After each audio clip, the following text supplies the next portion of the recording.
আমি ছিলাম সুদানে। সুদানের 2023-এর এপ্রিলের 15 তারিখে যুদ্ধ শুরু হয় ওখানে। আমি বাজার থেকে বাইরে হয়ে কাজের সাইডে গেছিলাম, সেখান থেকে আর আসতে পারিনি।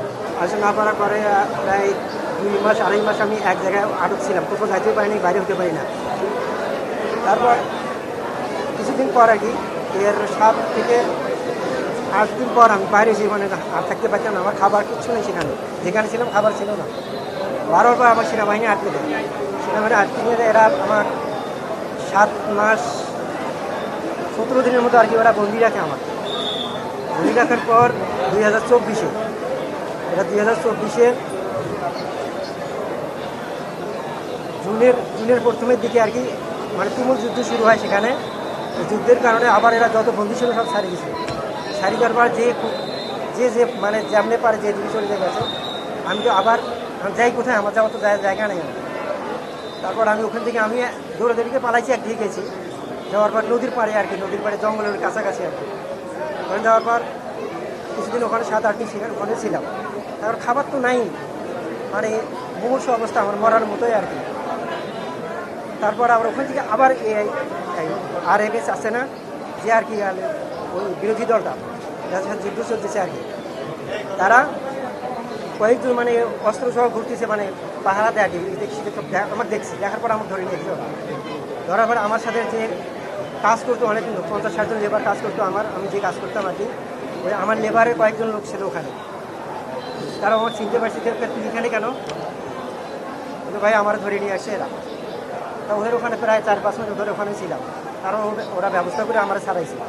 ছাড়ার পর 2025-এর এপ্রিল, আবার এপ্রিল মাসের আর কি 26 তারিখে আমি রোজা মাসে ওখান থেকে বাইর করে দেয় ওরা রাইতে। আর কি সকালে সুদান থেকে আর খার্তুম থেকে ওরা 50 কিলোমিটার দূরে আর কি একটা ব্রিজ আছে নদীর উপরে, ব্রিজের এই পারে আমরা সকালবেলা পার হওয়ার কথা আর কি। সকালবেলা আবার হামলা শুরু করে বিমানে শুরু করে দেয়। এরপর আবার তো অবস্থা কি আমাদের অবস্থা শুরু হয়ে গেছে ওখানে। পরে তো আবার নদীটা কোনো মানে 17 দিনে পার হয়ে আসছে। পার হওয়ার পর আমি আর আমার সাথে কেমন নাকি আমি একা, কাছে আর কিচ্ছু ছিল না। আর জঙ্গল দিয়ে মানে কেমনে আমি ওখানে 17 দিন একদিনও আমি খাই না। পরে আর হাঁটতে পারি না, চলতে পারি না।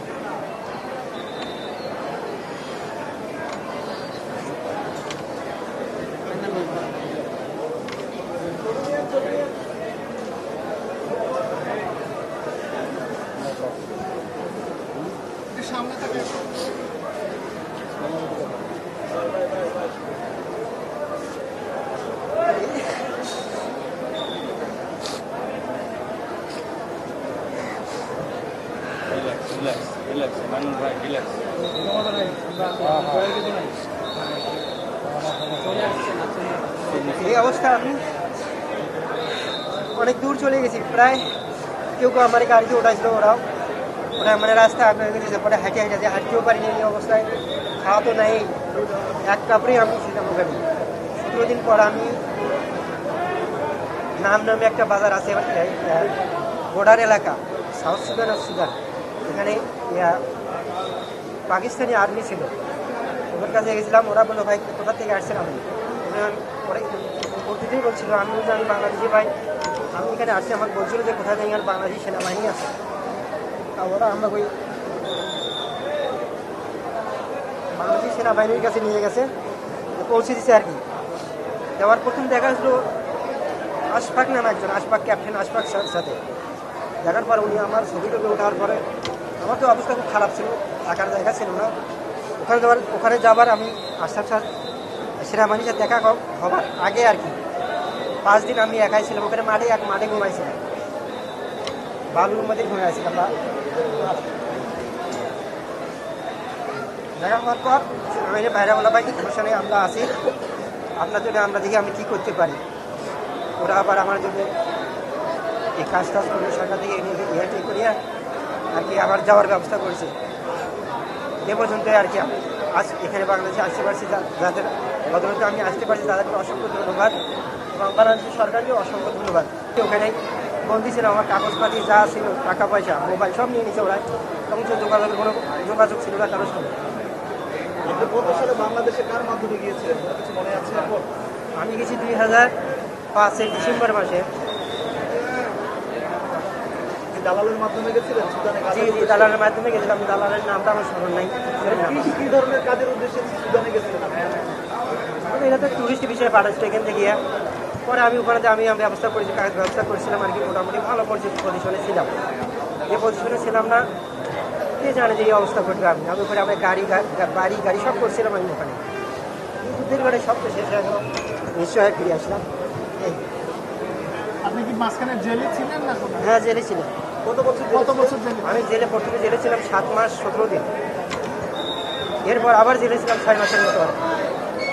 তারপর এলোমেলোভাবে ঘুরছি কিছুদিন, ঘোরার পর আবার ওরা পার করে দিল। তারপর তো আবার প্রথম আপনি সুদানে যে যান, সুদানে কোন জায়গাটা প্রথম হচ্ছে আপনি যাওয়া হচ্ছে ওখানে কাজের উদ্দেশ্যে প্রথম যান, আপনি লোকেশনটা একটু বলেন। সুদানে প্রথম আমি কাজের উদ্দেশ্যে যাই, সেটা হচ্ছে খার্তুম। জি, খার্তুম। খার্তুম থেকে ওখানে শরিকা রয়্যাল আছে, সুদানি এক কোম্পানি আছে, বড় কোম্পানি রয়্যাল। সেখানে আমি কাজ নিই, ওখান থেকে কাজ শুরু করি। আমি এই 2006 থেকে শুরু হয় ওখানে কাজ। 2006 থেকে 2000 যুদ্ধের আগ পর্যন্ত 2023-এর এই পর্যন্ত আমি কাজ করি। কন্ট্রাক্টে কাজ করতাম আমি আর কি। আচ্ছা, ওরা কি টাকা দিত আপনাকে নকল? না, আমি কন্ট্রাক্টে বিল্ডিং কন্ট্রাক্টে কাজ দিতাম, আমি কন্ট্রাক্টে কাজ করতাম আর কি। আচ্ছা, কাজ করার পর কি করতেন? ওই স্পেসিফিক বলতে একটু বলেন আপনি কি না। হারাই গেছেন না চিন্তাই হয়েছে আপনার পাসপোর্ট? না না, আমার ব্যাগ সহ নিয়ে নিচ্ছে ওরা, কাজ করা অবস্থায়? সন্ত্রাসী বাহিনীর আর কি। কাজ করা কাজ করার অবস্থার কাজ তো বন্ধ, যুদ্ধের কারণে কাজ বন্ধ ছিল। যখন বাইরে হয়েছে আমি বারবার আমার কাছ থেকে ধর নিয়ে নিয়েছি। এরপরে আপনি বিপত্তিতে পড়েন। হ্যাঁ। না, কাজ কোথা কী করবে, সব যুদ্ধ চলতেছে, আমার কোনো কিছু নেই আমার কাছে। ওই মধ্যে নিশ্চয় হয়ে গেলে আমি কিছু করতে পারি, কোথাও যাইতেও পারি, যাই কোথায় কোনো কিছু, কোনো ডকুমেন্টই আমার কাছে ছিল না। আর কোনো বাংলাদেশি এখানে এসেছিল? জি না, ওই দেশের লোক কাজ করতো আমার, এবার ছিল প্রবাসী একজন ওই দেশের।